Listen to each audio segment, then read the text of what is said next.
¿Qué? Falta.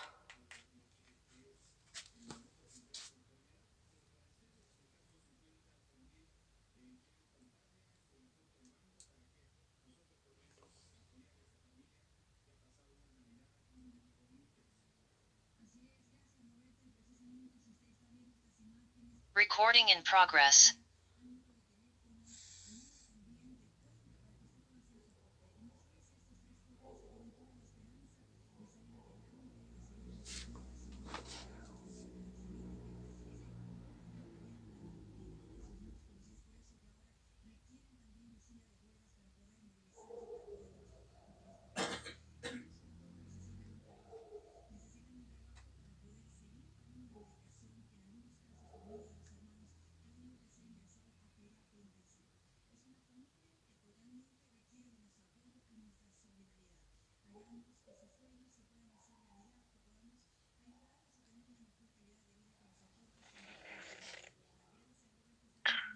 Bueno, vamos a comenzar con la parte de cefalea en base a nuestra bibliografía.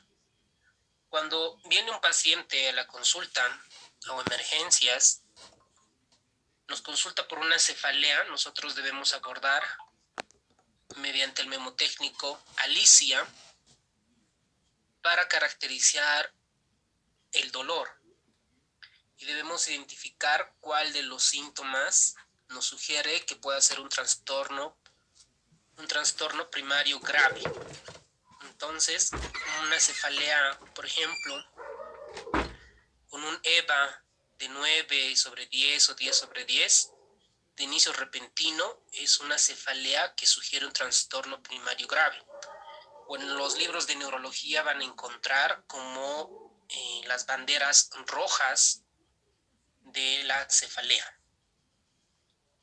Luego tenemos la primera cefalea muy intensa, la peor cefalea percibida.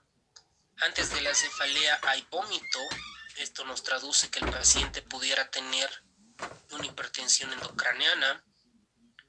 Empeoramiento subagudo en el curso de días o semanas, dolor inducido a la flexión hacia adelante, alzar objetos o la tos, dolor que perturba el sueño, enfermedades sistémicas identificadas, por ejemplo, un paciente que es diagnosticado de cáncer de pulmón y de repente viene por cáncer o por cefalea, entonces se descartará que no tenga metástasis cerebral, cefalea después de los 55 años, fiebre o signos generales inexplicados, anormalidades en exploración neurológica, por ejemplo, un paciente que tiene focalización.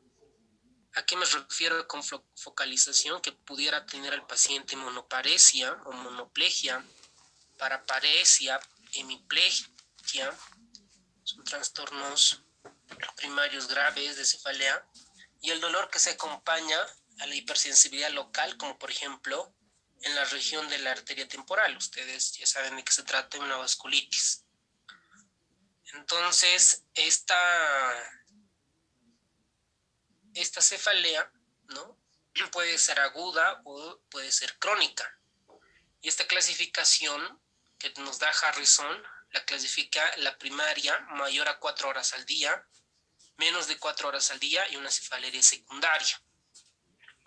Entonces, por ejemplo, más de 4 horas al día, deben de recordar aquí nuestro diagnóstico diferencial importante es la migraña crónica. Si un paciente, por ejemplo, nos acude, nos refiere dolor en la mañana, en la tarde, en la noche, etcétera, hizo más de 4 horas, nuestro primer diagnóstico diferencial es descartar que no tenga migraña crónica. Luego, como segunda, está la cefalea crónica tensional, la cefalea hemicránea continua y la cefalea nueva diaria y persistente. Menos de 4 horas está en crónica de brotes o cefalea en brotes crónico, la hemicraniana paroxística crónica, el famoso SUNT o SUNA, por ejemplo, que es la cefalea neuralgiforme unilateral breve, y la SUNA, que es la crisis de cefalea neuralgiforme unilateral.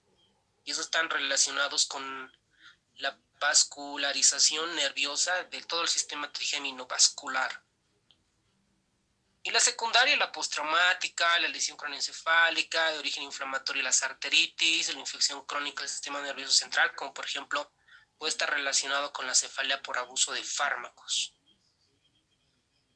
Cuando el paciente llega con una cefalea y es nueva, diaria y persistente, lo primero puede ser el tipo migrañoso, la primaria, y la secundaria puede ser una hemorragia subaracnoidea.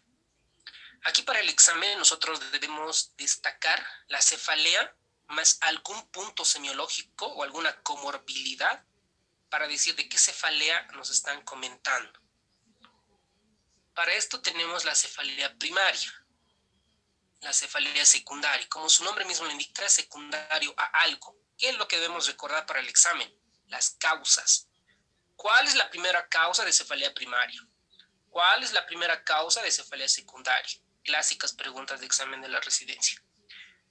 Y ustedes ven, el libro de Harrison comienza por las estructuras anatómicas de dolores, ¿no? De las partes anatómicas nociceptivas. Entonces acá vamos a destacar, ¿no? Que la entidad patológica dolorosa justificada, un trastorno exógeno, por ejemplo, puede ser la meningitis, algo secundario. Estas se presentan con signos meningios. ¿Alguien nos podría activar su micrófono y decir cuáles son las maniobras y los exámenes neurológicos que nos hacen sospechar que tenga un síndrome meningio? Signo de Kerner, rigidez de nuca. Eso, muy bien, los tres que han comentado. Rigidez de nuca, Brunskiski, Kernin, ¿no? Todas esas maniobras y sus signos. El punto es que estos en ambas patologías tienen rigidez de nuca, ¿no? La meningitis, ambos van a tener cefalea, ¿no? Ambos van a presentar cefalea. Pero la meningitis, esta tiene fiebre y esta no tiene fiebre. ¿Ok? Entonces, usted viene un paciente con cefalea y te toman la temperatura y tiene fiebre, pues sospecha meningitis fácil, ¿ve? Tiene cefalea, datos de rigidez de nuca y no tiene fiebre, probablemente se trate de una hemorragia subaracnoidea, pero para eso hay que confirmar con una tomografía. El tumor cerebral, este tumor cerebral sobre todo se asocia a vómito. La arteritis temporal se asocia a hipersensibilidad, ¿no? De la zona donde va a irrigar la arteria temporal. Glaucoma, relacionado con la parte del dolor retroocular. Entonces, cada una de estas cefaleas nos va a orientar a algo. Sobre todo, por eso es importante ver qué otra comorbilidad tiene el paciente. En las meningias o en la meningitis, en realidad la tríada clásica, ¿no? Fiebre, rigidez de nuca y disminución del estado de conciencia, ¿no? Ahora, pregunta para ustedes ya a estas alturas. ¿Cómo diferencian clínicamente una meningitis versus una encefalitis? ¿Cómo pueden diferenciar?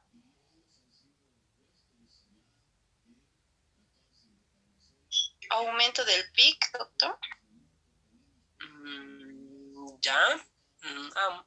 Ambos pueden tener aumento de la presión intracraneana.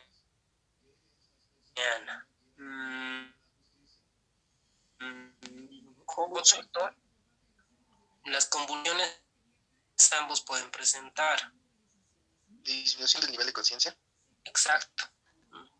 La encefalitis tiene mayor signo, es decir, está más marcado, tiene mayor manifestación la disminución del estado de conciencia. En ambos está indicado primero una tomografía simple de cráneo y realizar la punción lumbar. La punción lumbar, el citoquímico me va a decir, es una meningitis o es una encefalitis. Cuando hago el citoquímico, pues ahí pediré, ¿no? Todo lo que es cuando se obtengo la punción lumbar, descartando hipertensión de craneana por tomografía, realizamos la punción lumbar, obtenemos líquido cefalorraquídeo, pedimos citoquímico, pedimos proteínas rectantes, proteína C reactiva, pedimos para tuberculosis en nuestro medio GeneXpert, pedimos si el paciente tiene alguna inmunodepresión para hongos, la tinción tinta china, o pedimos también panel viral, ¿no? Sobre todo. Sabemos que para la encefalitis la primera causa es el herpes, ¿verdad? Entonces acá nosotros el panel viral nos va a arrojar todos los tipos de virus y esto nos va a dar resultado en 2 horas. Entonces, y esto es otro tema, ¿no? Ya vemos en el manejo la parte de antivirales y antibioticoterapia y corticoides para este tipo de manejo. La cefalea, que tiene una hemorragia intracraneal, ustedes saben que la cefalea es repentina y de gran intensidad. Y la intensidad máxima es en 5 minutos y dura más de 5 minutos. Es el memotécnico para poder recordar una cefalea de origen de una hemorragia subaracnoidea o una hemorragia intracraneal. Puede tener convulsiones, ¿no? Y si hay rigidez de nuca, lo más probable es que se trate de una hemorragia subaracnoidea. En la tomografía, yo voy a ver, ¿no?, la hemorragia subaracnoidea. Pero si el paciente tiene cefalea y no veo hemorragia subaracnoidea, recién nos ayuda a realizar la punción lumbar. ¿Para qué? Para identificar los glóbulos rojos, si ha habido sangrado.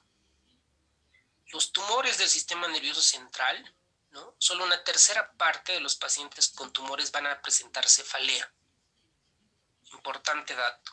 Esta cefalea suele ser progresiva y exacerba con las maniobras de Valsalva. Por ejemplo, la tos, la flexión del tronco, un esfuerzo. Y esto nos hace sospechar que pudiera tratarse incluso de un tumor en la fosa posterior. Y lo característico, cuando una cefalea está asociada a tumores del sistema nervioso central, se asocia básicamente a náuseas y a vómitos, ¿no? Es un imitador de la migraña, principalmente en tumor de la fosa posterior. La cefalea secundaria a la arteritis temporal, ustedes ven, ¿no?, todo lo que es la arteria temporal, donde da una ramita, ¿verdad?, a la parte oftalmológica. Y toda esta parte, toda esta región, el paciente se queja de hipersensibilidad. ¿En quiénes es más frecuente? En mujeres, ¿no?, de adulto mayor, 70 años más o menos.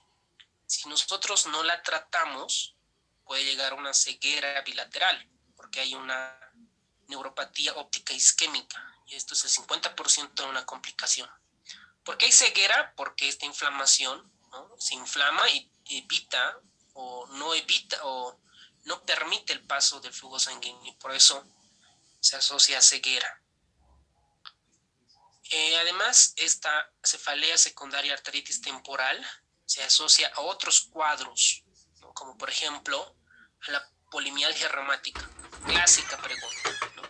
La arteritis temporal, ¿a qué otra enfermedad se asocia? A la polimialgia reumática. ¿Cuáles son los criterios de diagnóstico? Bla, bla, bla, todo lo que es reuma. O al revés, ¿no? Preguntan.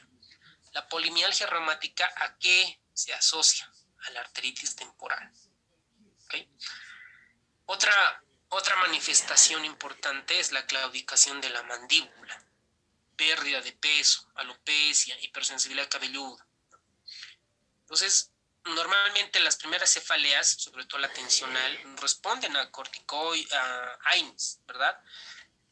Pero esta cefalea es refractaria, por más que le demos ibuprofeno, paracetamol, celecoxib y otros, no funciona. Entonces acá se hace obviamente una tomografía y dentro de los laboratorios se solicita la velocidad de eritrosedimentación. Pregunta para ustedes. ¿Cuánto es el punto de corte para sospechar una arteritis de la temporal? La vez, ¿qué tanto debe de estar elevado? ¿Qué dice su libro de Harrison?